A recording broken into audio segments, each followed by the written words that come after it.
Wahyu Astabrata.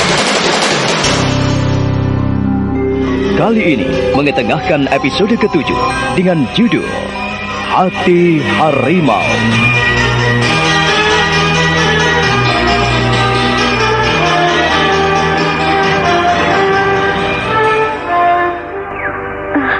Lodang, benarkah? Benarkah apa yang kau katakan pada kami? Iya, Lodang, katakanlah. Kalau iya, katakan iya. Kalau tidak, kau jangan menipu kami. Jadi kalian tidak percaya, Semi, Sirih. Terserah. Kalau kalian tidak percaya dengan apa yang aku ceritakan kepadamu, kau boleh pergi dari sini. Kalian tidak perlu mendengarkan apa yang kukatakan tadi. Jadi, Aji Sukmo telah dibakar oleh Ki Srenggih? Iya. Itulah yang aku saksikan kemarin malam. Lalu, bagaimana dengan Nyai Sorok, Lodang? Sama. Perempuan itu pun mengalami nasib sial. Ia ikut mampus dan dibakar hidup-hidup oleh Ki Srenggih. Tapi Lodang, maukah kau membantu kami? Oh? Dengan senang hati. Apabila aku dapat membantumu, maka aku akan selalu menolongmu. Aku ingin kau membantu kami untuk membongkar tulang belulangnya. Seperti tidak ada pekerjaan saja? Tidak. Kalau dalam pekerjaan lain, aku mau. Tetapi dalam hal ini, aku tidak akan pernah mau membantumu. Aku tidak mau melakukan pekerjaan yang sia-sia. Tadi kau bilang bersedia untuk membantu kami, Lodang. Iya, pemuda macam apa yang suka ingkar janji dari apa yang pernah dikatakannya? Baru ngomong sudah lupa. Kau ini pemuda macam apa? Sudah aku katakan kepadamu, Sirih, Semi. Aku akan bersedia membantu kalian kalau lain pekerjaan itu. Barangkali mengantarkan kalian nonton tayub? Ya. Itu aku mau. Tetapi kalau aku kau suruh membongkar abu dan arang seperti ini, aku tidak akan bersedia. Bagaimana, Semi? Terserah kau. Kalau kau ingin membongkarnya, aku pun bersedia membantu. Kita memang harus mendapatkan bukti kalau Sukmo dan Nyai Sorok meninggal di sini.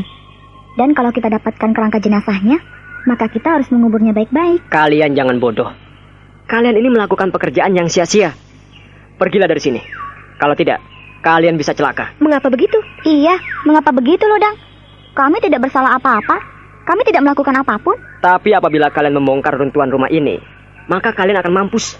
Kau mengancam kami? Iya, kau mau mengancam kami? Oh, aku tidak bermaksud mengancam kalian. Tetapi aku memperingatkan. Aku ingin agar kalian selamat. Kamu tahu, Roro Semi, pamanmu seperti itu. Dan kamu, Sirih, dengarkan baik-baik. Kalau Ki Srenggih tahu kalian membongkar tempat ini, kalian bisa celaka. Aku tidak peduli. Apapun yang dilakukan Ki Srenggih, aku tidak takut. Dan kami akan semakin senang apabila kau mau membantu kami, Lodang. Sudah aku katakan berkali-kali. Aku tidak akan pernah membantu kalian dalam urusan itu. Lodang, tunggu! Lodang semula tidak mau menghentikan langkahnya. Tetapi saat Roro Semi dan Sirih berlari mengejarnya, maka ia pun berhenti dan memandang kedua gadis itu dengan senyuman dingin. Lodang, kau jangan pergi dulu. Kau jangan pengecut, Lodang. Kau telah menyampaikan keterangan itu pada kami. Tetapi kau tidak mau tanggung jawab dengan apa yang kau sampaikan pada kami. Sudah aku katakan kepada kalian. Aku tidak akan pernah membantu kalian. Kau dengar itu, Sirih, Semi. Aku mau pergi. Tunggu dulu. Kau jangan pergi kemana-mana, Lodang. Sebelum permasalahan ini terjawab, kita tidak boleh meninggalkannya. Dan kau tidak boleh meninggalkan kami. Kau melarangku pergi? Di antara kita, tidak ada urusan apa-apa, Roro Semi. Kau tidak berhak melarangku apabila aku hendak pergi. Kau pengecut, Lodang. Kau tidak mau membantu kami. Kau bilang kau akan membantu. Tetapi setelah kami butuh bantuanmu, enak saja kau akan pergi meninggalkan kami. Karena aku tidak mau bersilat lidah dan mengulangi pembicaraanku pada kalian. Aku mau pergi.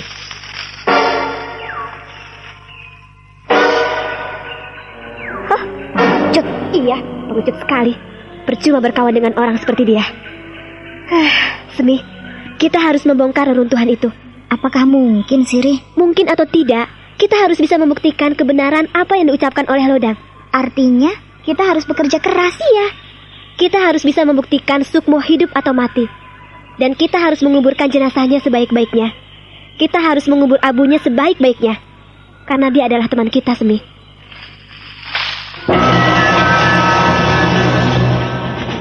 Roro Semi dan Sirih lalu perlahan-lahan mengorek-ngorek reruntuhan rumah Nyai Sorok yang hancur berkeping-keping dan menjadi arang.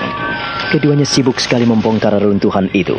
hingga tubuh mereka pun sudah mulai kotor oleh debu dan hangus.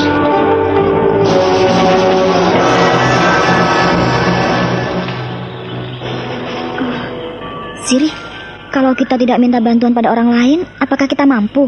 Mampu atau tidak, kita harus berusaha, Semi. Kita harus benar-benar menunjukkan kebenarannya. Kalau tidak, percuma kita bisa bersahabat dengan Sukmo dan Sunti. Kasihan mereka. Kita harus mencari jalan keluarnya. Dan satu-satunya dengan membongkar reruntuhan seperti ini.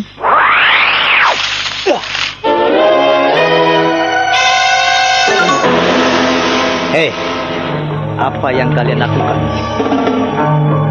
Roro Semi dan Sirih terkejut sekali ketika melihat orang tinggi besar, berewokan dan bertampang tak ramah. Mereka tahu siapa lelaki yang berdiri tegap di hadapan mereka itu.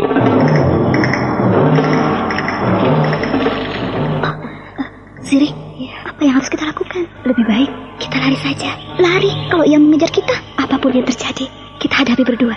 Hei, kenapa kalian berbantah-bantah sendiri? Apa yang kalian lakukan di sini? Katakan padaku.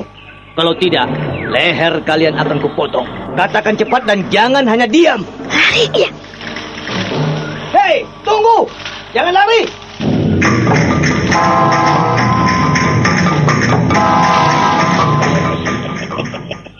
Kalian tidak bisa berlari dari hadapanku. Kalau kalian sampai berlari, pedang ini akan bicara. Dan kalau kau tidak mau juga berterus terang kepadaku, kau akan mati, bocah ayu. Dan sebelum kau mati, kau harus melayaniku lebih dulu. Kami tidak melakukan apa-apa. Kami Apa yang kalian lakukan di sini? Ayo katakan dan jangan berlari. Kami mencari jenazah Nyai Sorok dan Aji Sukmo. Apakah kalian yang membunuhnya? Iya, kau membunuh mereka? Itu bukan urusanmu, bocah-bocah dungu. Kalau kalian tetap nekat, maka kalian akan kupaksa. Aku tidak pernah berurusan dengan orang yang bernama Aji Sukmo dan Nyai Sorok. Apakah benar Nyai Sorok dan Aji Sukmo telah mati dan kalian bakar di sini? Iya. Apakah kau salah satu di antara gerombolan Ki Serenggi yang membunuh mereka? Mau ikut gerombolannya atau tidak, itu pun bukan urusan kalian. Kau bocah-bocah cantik, tidak pantas ada di sini hanya berduaan. Karena aku bisa berbuat yang tidak-tidak pada kalian. Sumi, ayo kita lari. Kita harus lari. Ayo cepat. Kita tidak mungkin lari. Kita tidak mungkin pergi dari sini. Mungkin atau tidak, kita harus lepas dari orang itu. Nampaknya berniat jahat pada kita. Ayo lari. Hei, tunggu!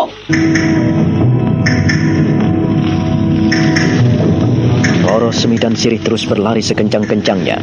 Mereka mengambil langkah 1000, sementara Kalongking berlari-lari mengejarnya. Demikian pula dengan beberapa orang anak buahnya. Mereka berlari mengejar Roro Semi dan Sirih.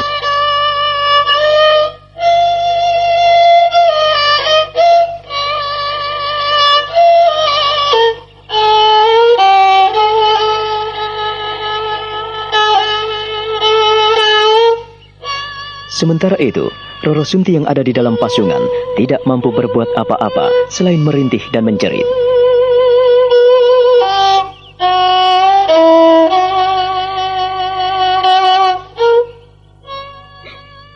Kakang Sukmo,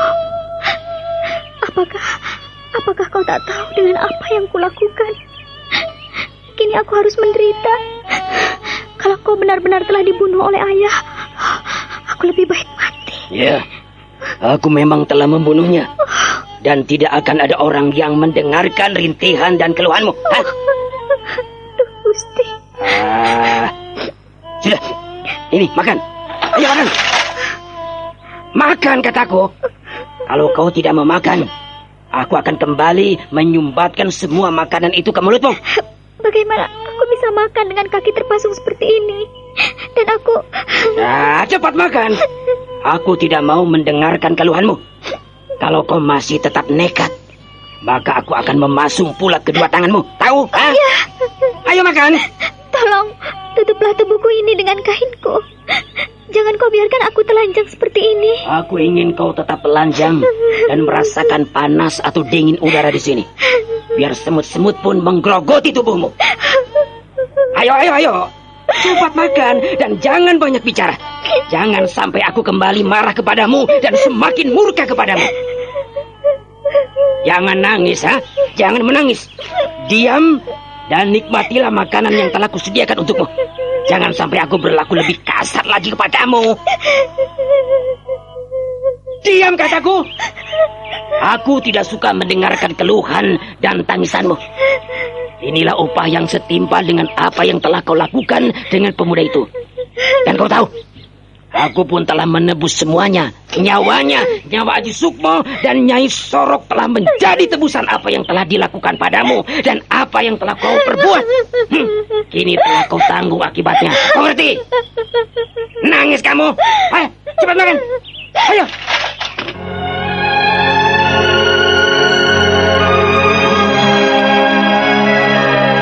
Roro Sunti makin merintih dan menjerit. Dia tidak mampu berbuat apa-apa. Tubuhnya semakin layu. Ayahnya sungguh tidak berbelas kasihan melihat anaknya terjepit kayu pasungan. Roro Sunti semakin terisak-isak pilu. Dan dia tak mampu berbuat apa-apa lagi ketika ayahnya menampar dan menendangnya. Sudah berkali-kali ku peringatkan kepadamu, Sunti. Tetapi kau tidak mendengarkan kata-kataku. Dan sekarang kau merintih dan menangis, ha? Kau pikir hatiku tersentuh oleh tangisan dan rintihanmu? Aku tidak akan pernah memaafkan orang yang tidak mau mendengarkan kata-kataku. Kau tidak perlu menangis. Kau tidak perlu merintih. Kau harus dengar kata-kataku. Pemuda yang kau cintai itu telah mati. Telah mampus terbakar dalam reruntuhan gubuk Nyai Sorok. Jadi tak ada gunanya kau menangisinya. Tak ada perlunya kau merintih dan memohon pertolongan padanya. Aku ini ayahmu. Aku ini orang tuamu yang mengasuhmu sejak kecil seorang diri. Tetapi sayang, kau tidak pernah mau mendengarkan kata-kataku.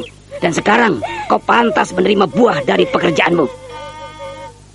Suatu ketika kau akan tahu bahwa tak ada seorang pun orang tua yang tak menyayangi anaknya. Dan kau telah menyanyiakan kasih sayangku kepadamu, Roro Sunti. Aku telah hilang sabar dan aku marah.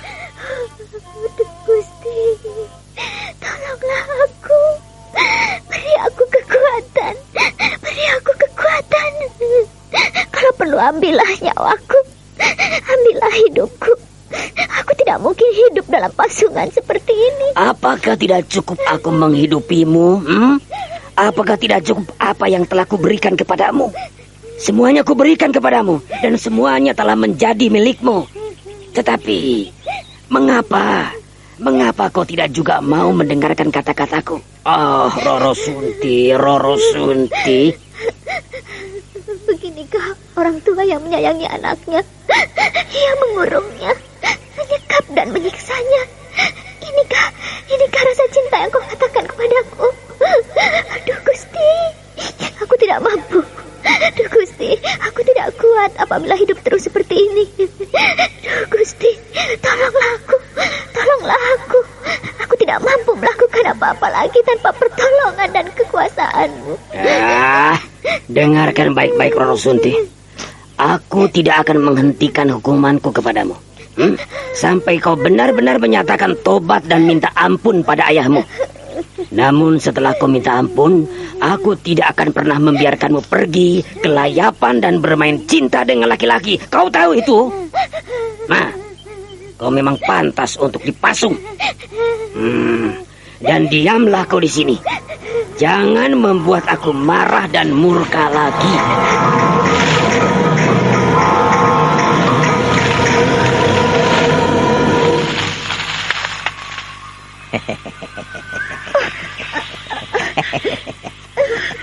Kalian mau kemana?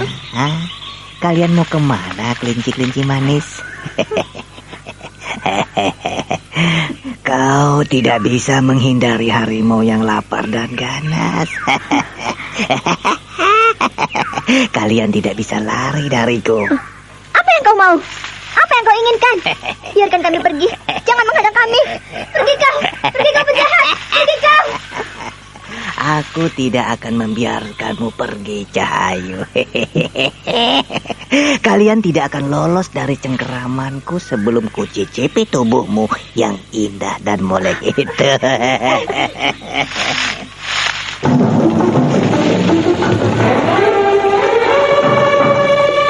Bagus.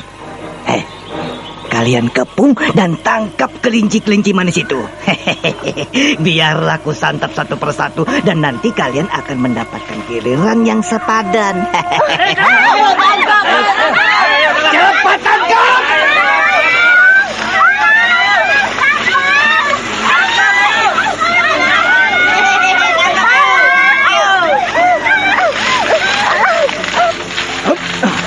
Jangan bicara, jangan berteriak. Kalau kau berteriak, kau akan mati. Jangan melawan. Kalau kau melawan, kau akan mati. Kerempeng, Sanggul. Kalian jangan terlalu kasar pada mereka. Hadapilah dengan halus. Ingat, jangan sampai mereka terluka sebelum aku menjamahnya.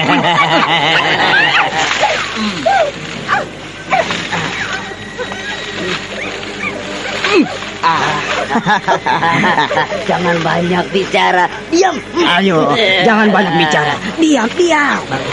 Bagus. Ayo. Seret dia kembali ke rumpun itu dan kita nikmati satu persatu. Aku akan mencicipinya dan setelah itu kalian menunggu giliran.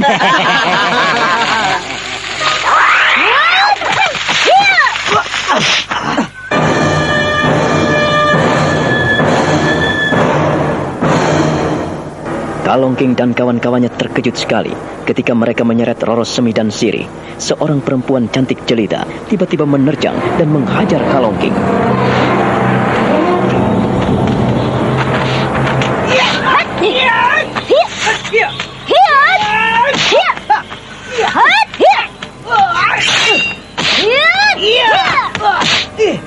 Awas, kuperingatkan. Kalau tetap menggunakan pedangmu, aku tidak akan segan-segan memotong lehermu. Lihatlah, lengan yang kau balut itu bukankah goresan pedangmu sendiri saat kau di Ponorogo? Dan sekarang, kau akan berbuat yang tidak senonoh pada gadis-gadis itu. Hei, kalian, lepaskan. Kalau mereka tidak kalian lepaskan, kalian semua akan kubunuh. Kau. Ya, akulah yang kau intip saat mandi di Ponorogo. Dan aku tidak akan pernah melupakanmu. Lelaki tidak tahu diri. Jadi kau... Cepat, katakan pada anak buahmu agar mereka dilepaskan. Kalau kedua gadis itu tidak dilepaskan, aku bisa membunuh kalian. Sekalipun kau pernah melukaiku, bukan berarti aku kalah denganmu. Sekarang kau lihat pedangku yang tajam ini akan memenggal kepalamu.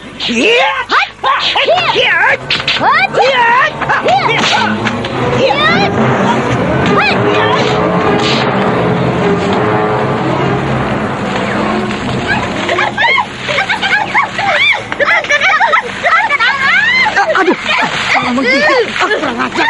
Aduh. Tanganku. Kurang ajar kau. Aduh.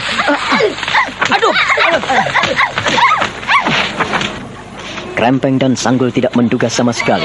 Di dalam kesibukannya menghadapi Kalongking, ternyata pendekar cantik itu mampu menendangnya dari jarak jauh. Kalongking pun keteteran menghadapi pendekar itu. Pedangnya yang amat tajam dan bergerak dengan cepat tak mampu menyentuh kulit mulus gadis cantik itu. Aduh.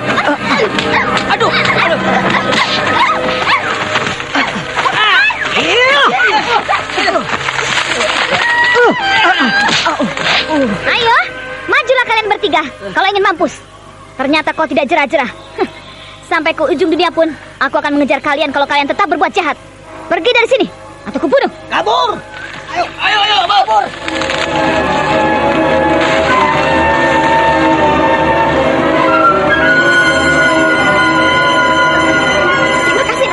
Terima kasih.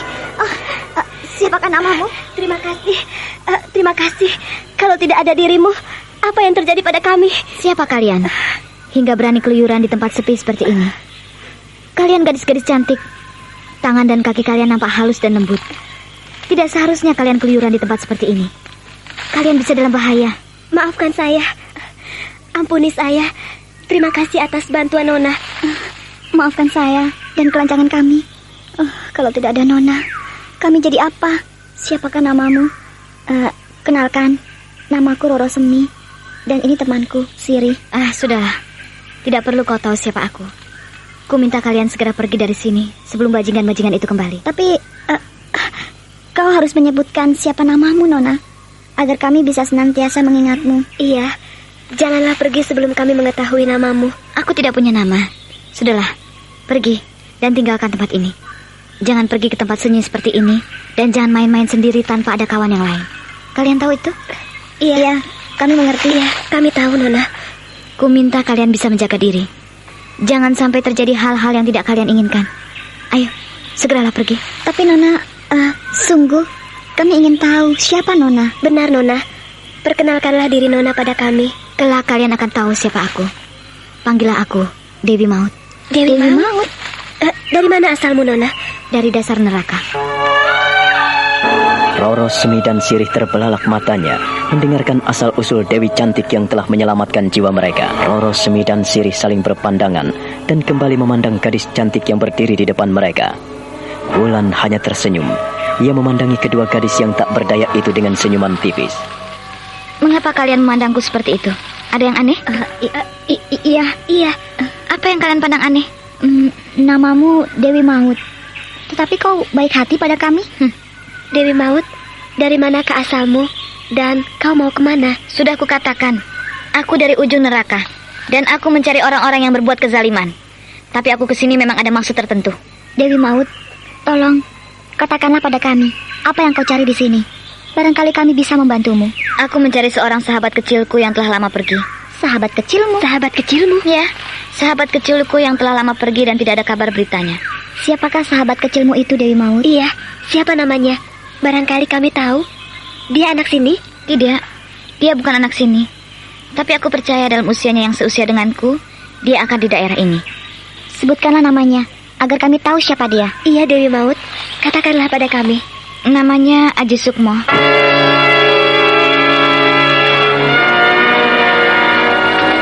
Aji Sukmo? Kenapa kalian kaget dan memandangku seperti itu? Dewi Maut, Aji Sukmo pun sahabat kami. Iya, dia adalah kawan kami. Kenapa kalian pandangi aku seperti itu? Dan tiba-tiba kalian nampak sedih sekali. Ada apa sebetulnya? Dewi Maut, kawan kecilmu itu kini telah mati.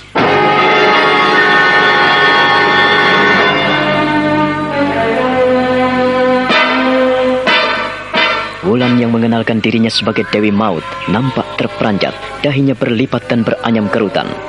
Ia pandangi Roro Semi dan Sirih berganti-ganti dengan pandangan tak percaya. Dia telah mati? Dari mana kau tahu? Aku tidak percaya dengan berita itu. Dewi Maut, kami tidak bohong. Berita itu kami terima dari Lodang. Menurut cerita kawan kami, Aji Sukmo telah meninggal dan tertimbun reruntuhan gubuk Nyai Sorok. Nah, disinilah katanya Aji Sukmo dan Nyai Sorok mati. Ia mungkin dibakar oleh komplotan Ki Srenggi. Jahanam, kurang ajar sekali orang itu. Aku harus membuat perhitungan dengannya. Tetapi kenapa Dewi Maut? Kita harus menguburkan jenazahnya sebaik-baiknya. Kami pun bermaksud sama, Dewi Maut. Semula kami akan membongkar puing-puing reruntuhan yang telah terbakar menjadi arang di sini. Tapi tiba-tiba muncullah komplotan Kalongking yang akan memperkosa kami. Dan kami diseret komplotan itu ke dalam gerumbul. Kami tidak tahu apa yang terjadi seandainya kau tidak datang di sini. Duh, jagat Dewa Batara. Bisa juga orang-orang berbuat seperti itu. Siri, Semi, ayo, kita bongkar puing-puing reruntuhan ini. Kita harus mencari abu jenazah Aji Sukmo dan Nyai Sorok. Kalau ketemu, kita harus menguburnya baik-baik. Wulan, Sirih, dan Roro Semi sibuk membongkar puing-puing reruntuhan dari abu dan arang bekas rumah Nyai Sorok yang telah terbakar hangus. Mereka sampai belepotan hangus dan arang.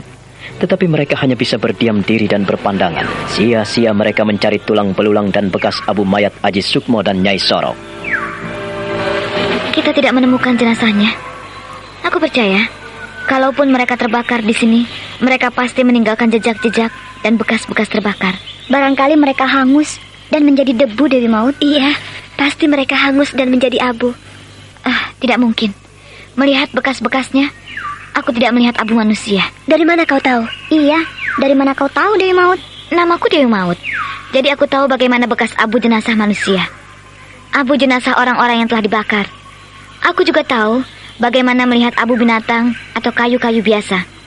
Biasanya, abu jenazah manusia terkumpul dengan baik. Sekalipun ia tertimbun arang dan abu kayu, tapi ia akan terpisah. Abu manusia putih sekali. Jadi, aku berkesimpulan, Aji Sukmo tidak mati. Dia pasti masih hidup dan melarikan diri. Demikian juga dengan Nyai Sorok. Jadi Aji Sukmo tidak mati? Ya, dia tidak mati. Aku akan mencarinya sampai kapanpun. Aku harus menemui temanku itu. Kumohon kau, Siri dan Semi, pulanglah dan hati-hatilah. Jaga diri kalian baik-baik. Jangan sampai diganggu oleh orang-orang komplotan Kisrenggi. Aku akan membuat perhitungan dengan orang itu.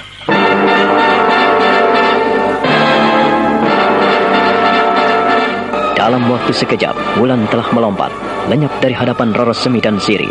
Sebaliknya, kedua gadis itu pun segera meninggalkan reruntuhan dan puing-puing rumah Nyai Sorok yang telah menjadi arang dan abu. Sementara itu, Aji Sukmo dan Nyai Sorok yang mereka cari-cari, kini sudah ada di tengah hutan Alas Dowo. Kadang-kadang kita tidak tahu apa yang harus kita lakukan, Ger. Kita melakukan kebaikan, tetapi belum tentu diterima baik oleh orang lain. Dan aku berjanji, Nek, aku akan menyingkirkan orang-orang seperti Kisrenggi, cepat atau lambat. Tapi nenek tidak ingin tanganmu dikotori oleh darah orang semacam Kisrenggi. Janganlah menajiskan dirimu dengan darahnya. Nenek tidak rela dan nenek tidak mengizinkanmu menyingkirkan orang itu. Lalu apa yang harus kulakukan, Nek? Nenek melihat kelebihanmu yang luar biasa. Kau bisa mengatasi sakit penyakit tubuhmu dengan cepat. Beberapa waktu yang lalu kau dihajar habis-habisan oleh Kisrenggi dan cepat sembuh. Bahkan kau bisa bangkit dari pembaringan. Sekarang kau nampak segar dalam waktu yang singkat. Lebih baik lakukanlah sesuatu untuk menolong Roro Sunti. Barangkali ia membutuhkan pertolonganmu. Tapi apakah aku mampu melakukannya, Nek? Dan di mana dia sekarang? Apakah mungkin ayahnya? Apa ia seorang diri? Pasti Kisrenggi tidak membiarkan Roro Sunti pergi dari rumahnya. Atau barangkali malah diajak minggat. Semua itu menjadi tugas dan kewajibanmu. Kau bisa menyelidikinya. Bagaimana? Aji Sukmo duduk termenung. Perlahan dia bangkit dengan dahi berkerut. Sesekali dia menggeleng-gelengkan kepalanya, bahkan menarik-narik rambutnya dengan tangan kanannya. Dia teringat pada Roro Sunti, kekasih hatinya yang dirundung malang, karena kasih cintanya dihalangi oleh ayahnya. Tak ada yang bisa menolongnya selain dirimu.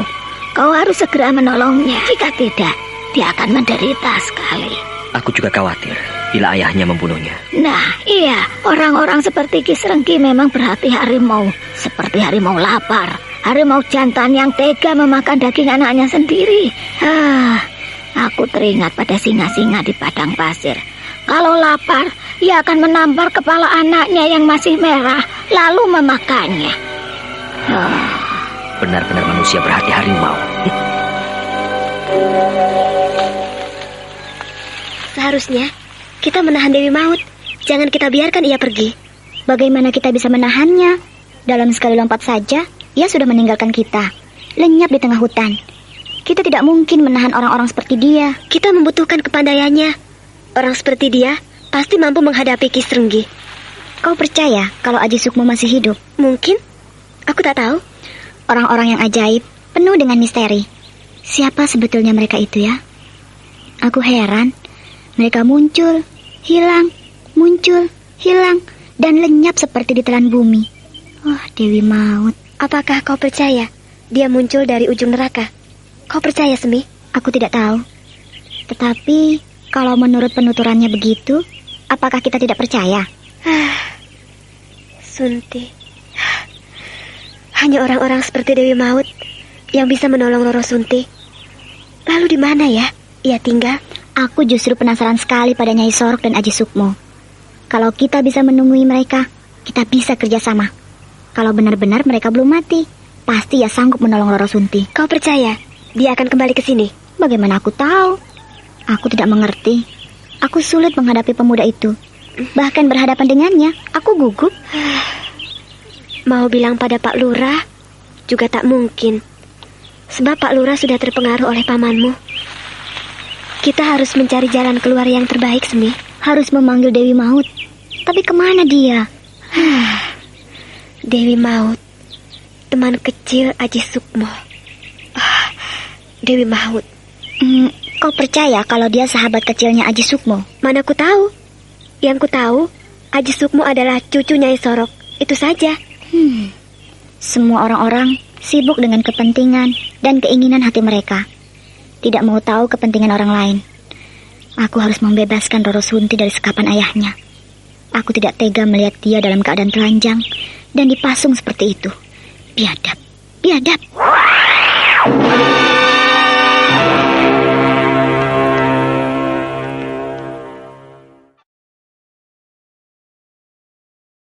Mereka membelalakan mata dan mundur beberapa tindak karena mereka benar-benar tidak percaya dengan siapa mereka berhadapan.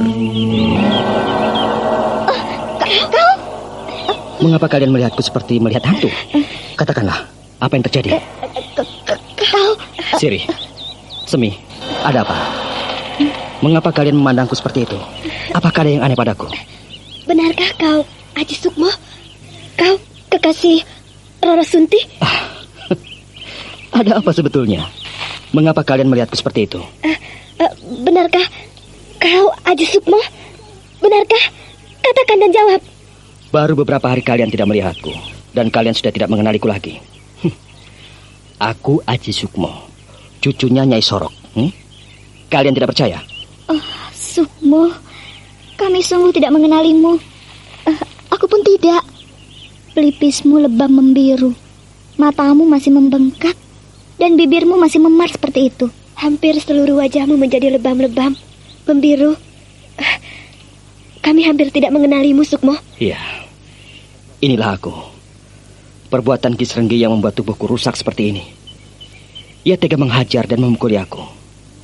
Tetapi Yang Maha Kuasa tidak mengizinkan ia mencabut nyawaku. Sukmo, kami mencari-carimu. Iya, kukira kau telah mati, Sukmo. Mati? Iya. Banyak berita yang menyebutkan kalau dirimu telah mati dan dibakar bersama reruntuhan rumah Nyai Sorok. Demikian pula dengan berita nenekmu itu. Tidak gampang membunuh nyawa orang. Tetapi orang-orang di sini telah tahu dan sudah menduga kalau kau telah mati. Sebab Paman Srenggi bukanlah orang yang baik. Dia tidak akan memaafkan kesalahan sesamanya. Dan ternyata kau bisa menyelamatkan dirimu. Aku hanya berserah kepada Yang Maha Kuasa. Dan Yang Maha Kuasa tidak akan menyerahkan umatnya pada orang-orang yang jahat. Sukmo, kau harus menolong kami. Iya, kau harus menolong kami, Sukmo. Apa yang dapat kulakukan untuk kalian? Mulai saat ini, kau harus memikirkan keselamatan Roro Sunti. Berhari-hari ia dikurung dalam rumah. Ia kini disekap. Ia dipasung, Sukmo. Apa? Roro Sunti dipasung? Iya. Jagat Dewa Betoro. Kiranya Gusti Yang Maha Agung mengulurkan kekuatan dan memberikan rahmatnya pada Roro Sunti. Malang benar nasibnya. Kau harus melakukan sesuatu, Sukmo. Benar, Sukmo. Kau tidak bisa membiarkannya begitu saja. Dia di bawah belenggu orang tuanya. Jadi, kalian telah ke sana dan tahu persis bagaimana keadaannya? Keadaan Roro Sunti memprihatinkan. Iya. Dia dipasung dalam pasungan. Balok besar telah menjepit kedua kakinya. Apakah Ki Srenggi ada di rumah? Untuk itu kami tidak tahu. Kau bisa menyelidikinya sendiri. Sukmo, lakukanlah sesuatu. Aku telah memikirkannya. Oh ya? Kemarin ada seseorang yang mencarimu. Mencariku? Siapa? Dewi Maut.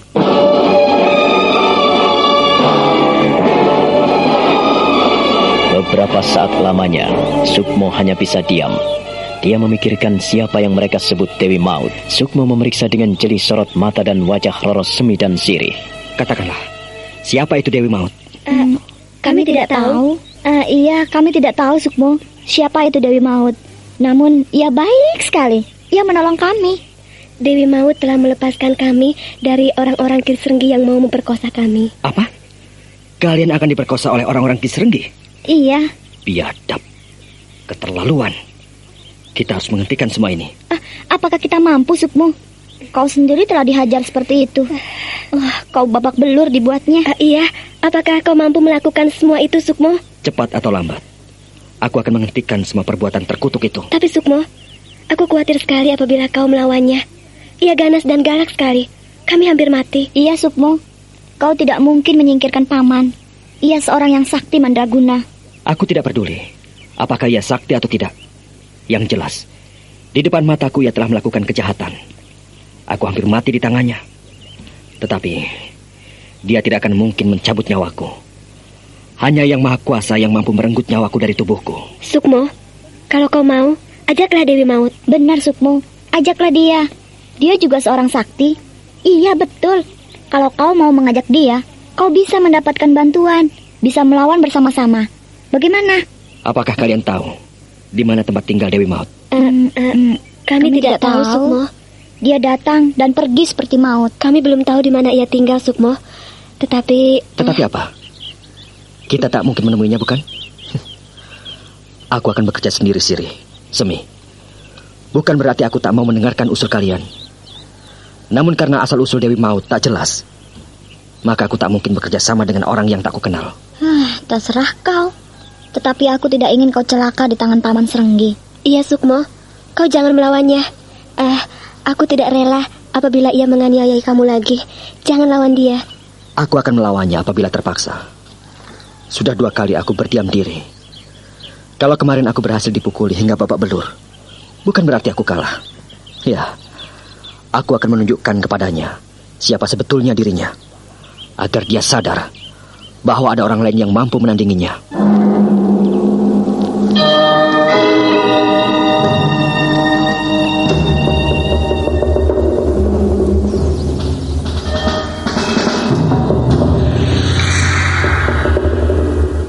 Kalongking? Iya. Apa yang kau lakukan terhadap gadis-gadis itu? Apa? Aku tidak setuju apabila kau memperlakukan mereka seenak hatimu. Aku hanya ingin memberi pelajaran pada mereka, Kakang.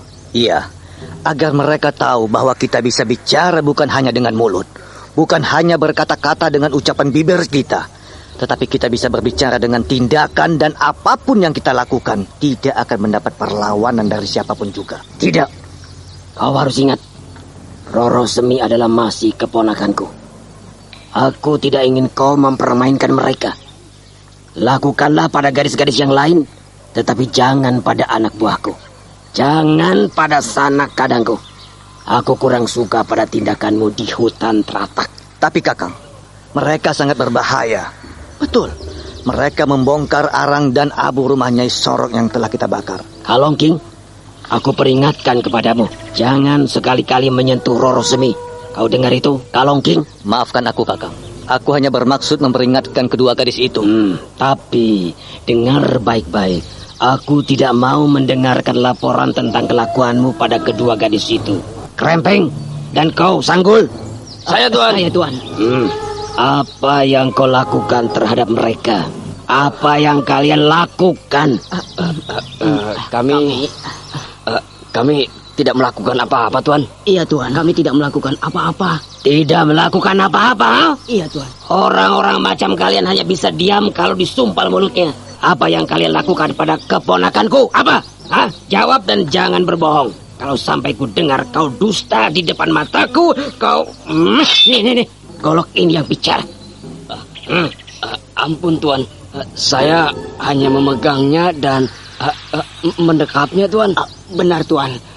Saya juga hanya mendekapnya saja dan ingin meringkusnya agar ia tidak berlari, Tuan. Kalongking? Iya, Kakang. Apakah benar apa yang telah dikatakan kedua anak buahmu? Iya, benar, Kakang. Ketika aku melawan perempuan cantik itu, kedua anak buahku dan kawan-kawannya hanya berusaha meringkus agar mereka tidak berlari. Baik. Kesalahan kalian kali ini aku maafkan. Tetapi apabila aku mendengarkan laporan yang lain, nyawa kalian ada di ujung golok ini. Maafkan saya, Kakang. Maafkan saya. Aku tidak akan pernah memaafkan orang-orang yang melanggar ketentuanku. Orang-orang yang melanggar aturan-aturanku. Aku tidak segan-segan memisahkan batang lehernya dari tubuhnya. Iya, Kakang. Sudahlah. Kembalilah kerja pada pekerjaan kalian masing-masing. Aku tidak suka kalian melakukan tindakan tak senonoh pada orang-orang terdekat dalam hidupku. Ngerti?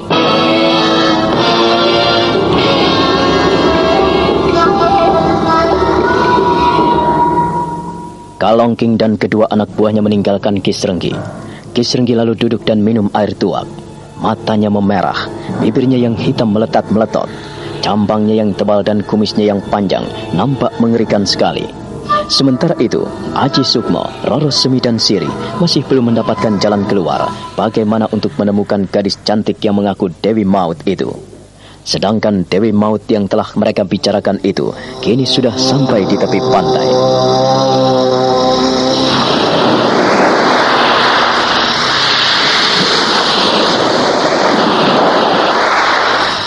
Kakek Gunung, aku datang dari Ponorogo untuk menemui Kek. Aku mencari sahabat kecilku, Aji Sukmo. Perkenankanlah aku datang ke tempatmu bersemadi. Maafkan aku apabila mengganggu ketenanganmu, Kek.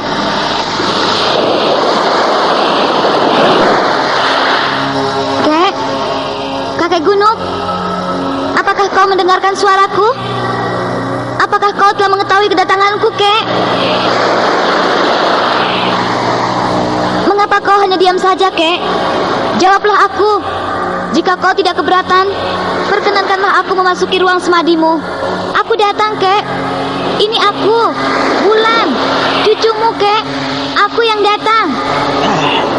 Hanya angin yang datang dan pergi tanpa diketahui. Hanya angin yang memberikan waktu. Hanya angin yang memberikan sukma dalam hidupku. Datanglah jika kau ingin datang. Tak ada tempat yang baik bagi seorang renta seperti kakekmu ini. Tikus kecilku, kau telah dewasa dan menjadi perawan yang cantik. Datanglah, Ger. Datanglah.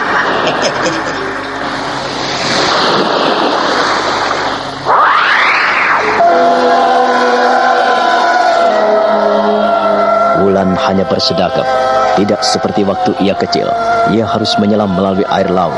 Kini ia melompat dan melesat melalui lubang gua sebesar kepala manusia yang ada di langit-langit gua. Orang tua yang bertapa di dalam gua tritip itu masih tetap bersila pada tempatnya di atas lempengan batu yang telah mencekung. Maafkan aku, Kek. Aku datang mengganggu semedimu. Sebetulnya tak ingin aku mengganggu lagi di dalam upayamu mencapai Kamuksan. Wulan, kau kini telah menjadi gadis dewasa.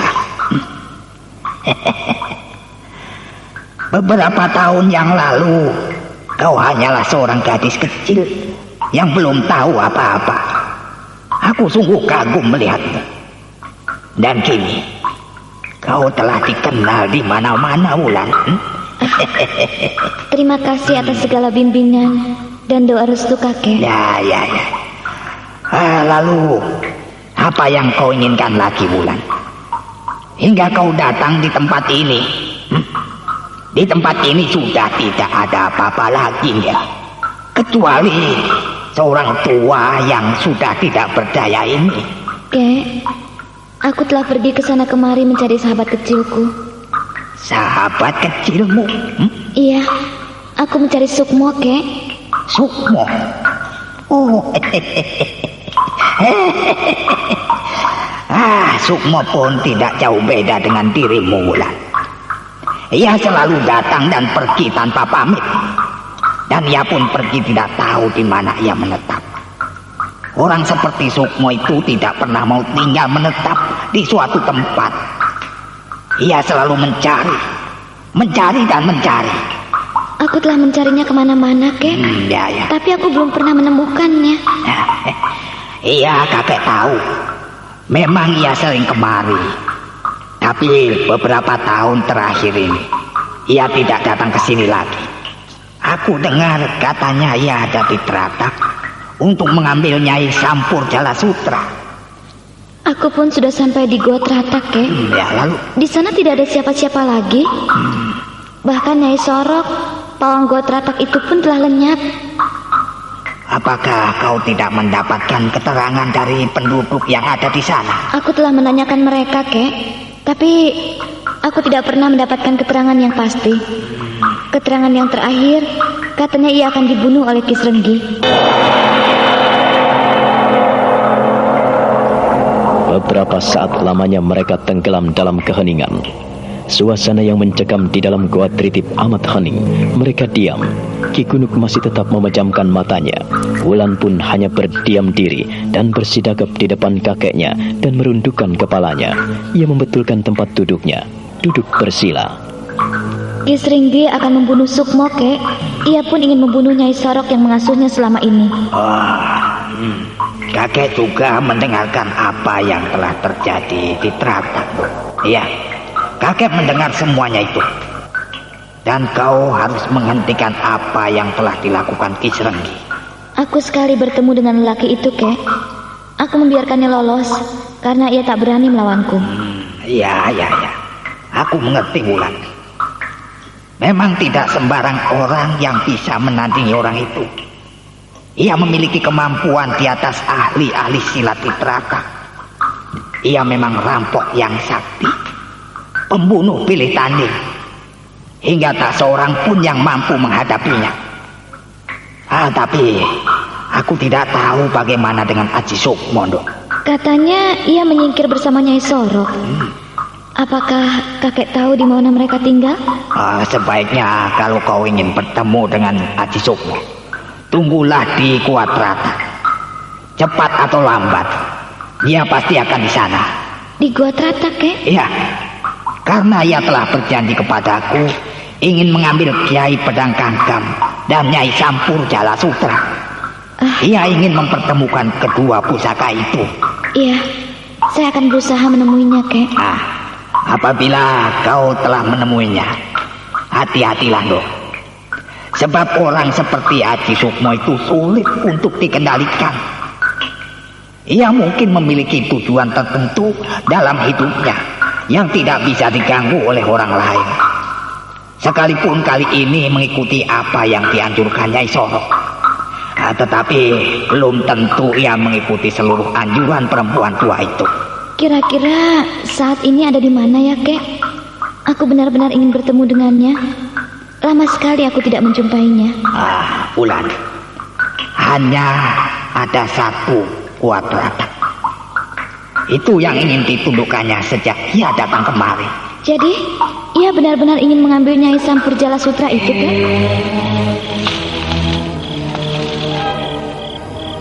Aku datang menemuimu, Roro Sunti. Iya, beberapa malam kulihat rumahmu sunyi dan terkancing rapi.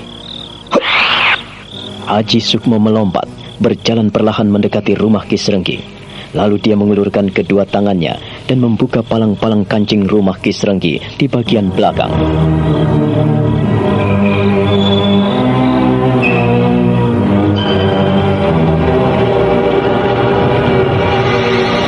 Roro Sunti.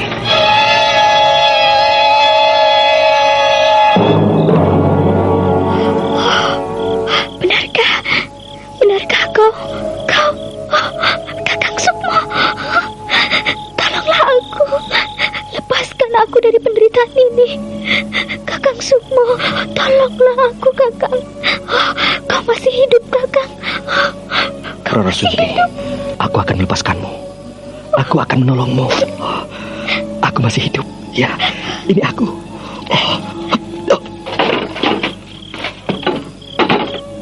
Pasungan kedua kakimu telah kubuka dan kulepaskan. Sekarang terserah kepadamu.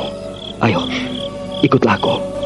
Ketika Roro Sunti telah dilepaskan Aji Sukmo dari pasungannya, gadis itu tetap tidak bergerak. Ia diam 1000 kata.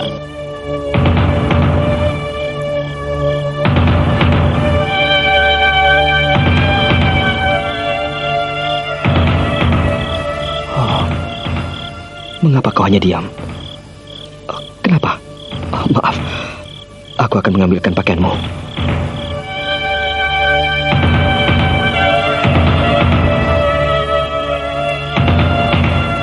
Kenakanlah pakaianmu agar tubuhmu hangat, Roro Sunti. Kenakanlah. Aku tidak tega melihatmu seperti ini. Badanmu kurus sekali, Roro Sunti. Kasihan. Keterlaluan ayahmu. Cepat, kenakanlah pakaianmu dan kita pergi dari sini. Kakang Sukmo. Mengapa kau menangis? Ayo. Jangan hanya kau pegangi pakaianmu itu. Kenakanlah. Kenakanlah pakaian itu dan kita pergi dari sini. Aku akan membawamu pergi, Roro Sunti.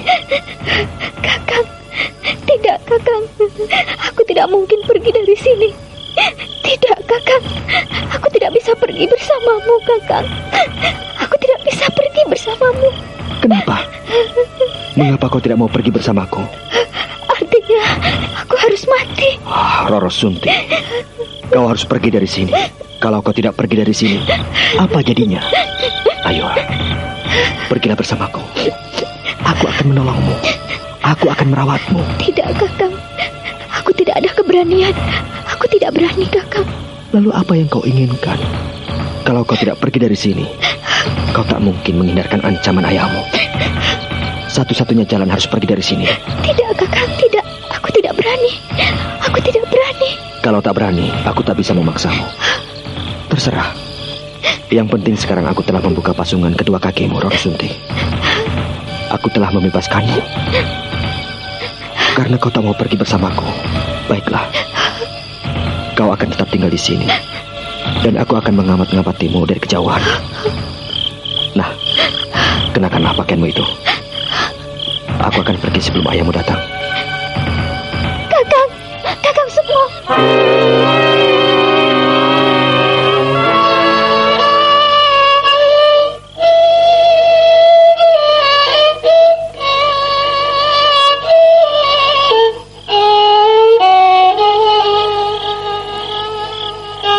Aji Sukmo menghentikan langkahnya, lalu ia berbalik dan berhenti menatap gadis kekasih hatinya. Roro Sunti tetap diam dalam pasungan. Ia tak mau bangkit dari tempatnya duduk, di mana ia telah dipasung oleh ayahnya.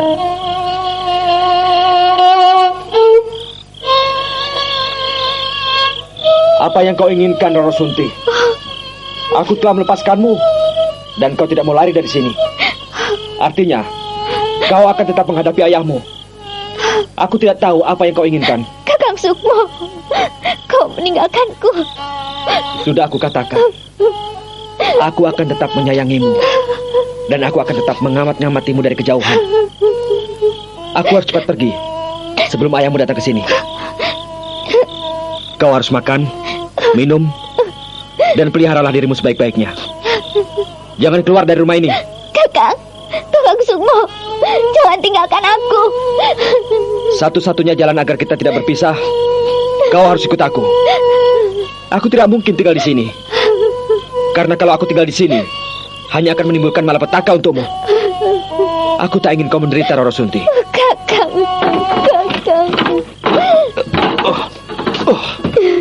Nah, aku telah mengangkat pasungan ini. Sekarang tinggal kau. Terserah padamu, Roro Sunti. Kau bisa bebas, bisa lari dari sini, dan kau bisa mengikuti aku menghindari ayahmu. Tetapi bila kau ingin tetap di sini, aku pun tak bisa memaksamu. Kakang Sukmo. Roro Sunti terkejut sekali ketika dia hendak bangkit dan keluar dari sekapan. Ternyata ia tidak mampu menggerakkan kedua kakinya. Otot-ototnya serasa kaku. Seluruh sendi tubuhnya serasa tidak mampu digerakkan. Aji Sukmo terbelalak. Lalu ia mendekap kekasih hatinya. Dia memeluknya dan menciuminya dengan ratapan pilu.